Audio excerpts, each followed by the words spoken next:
AHN news खबर दुनिया भर से। बीआरएस के रुकन असम्बली मैनमपल्ली हनुमंतराव और दूसरों की राहुल गांधी से मुलाकात।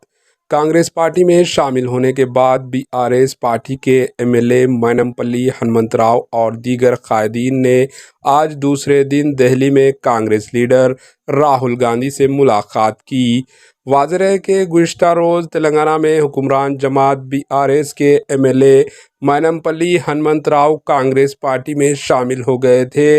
इनके हमरा इनके फर्जंद और बीआरएस पार्टी के 2 साबिका अरकान असम्बली भी कांग्रेस में शामिल हो गए।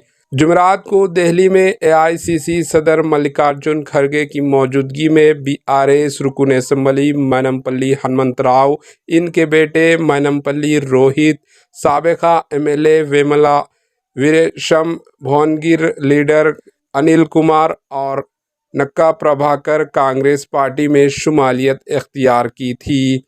इस मौके पर टीपीसीसी सदर Revanth Reddy, AICC in-charge Manikrao Thakre, AICC secretary Vamshi Chinna Reddy, साबिका वजीर शब्बीर अली, पोंगुलेटी श्रीनिवास रेड्डी और दीगर मौजूद थे। Bureau report, AHN news.